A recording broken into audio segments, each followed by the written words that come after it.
आज आपण बघणार आहोत प्रज्ञा प्रकाशनचं निकिता पब्लिकेशन लातूर यांचं बीएड प्रवेश परीक्षा मार्गदर्शिका। मी सचिन के बुक रिव्ह्यू चॅनलमध्ये आपलं स्वागत आहे। चला तर मग आपण महाराष्ट्र बीएड सीईटी प्रज्ञा प्रकाशन लातूर इथून प्रकाशित झालेलं पुस्तक बघणार आहोत। पुस्तक चालणार आहोत कसं आहे ते। मानसिक अभिक्षमता, शिक्षक अभियोग्यता आणि सामान्य ज्ञान हे 3 टॉपिक या पुस्तकात कव्हर केलेले आहेत।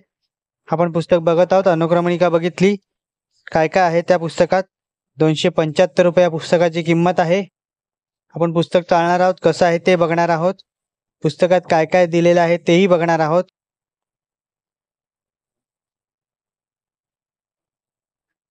हे पुस्तक तुम्हाला आयडियल बुक कंपनी दादर येथे उपलब्ध होईल किंवा डिस्क्रिप्शन मध्ये लिंक दिली तिथूनही विकत घेऊ शकता। या पुस्तकात बीएड सीईटीचे प्रवेश पूर्व परीक्षा नमुना प्रश्नपत्रिका दिली आहेत 3 सोडवायला। अतिशय सुंदर पुस्तक आहे। महाराष्ट्र शासन राज्य सामायिक प्रवेश परीक्षा कक्ष आणि महाराष्ट्र राज्य आयोजित। या पुस्तकाचे लेखक आहेत धनाजी दगडूराव खेबडे। या पुस्तकाचा व्हिडिओ तुम्हाला कसा वाटला कमेंट करा। व्हिडिओ आवडला असेल तर लाईक करा, शेअर करा। चॅनलवरती नवीन असाल तर चॅनलला सबस्क्राईब करा। अशाच नवीन येणाऱ्या पुस्तकांचा बुक रिव्ह्यू माझ्या चॅनलवर तुम्हाला बघायला मिळेल। धन्यवाद।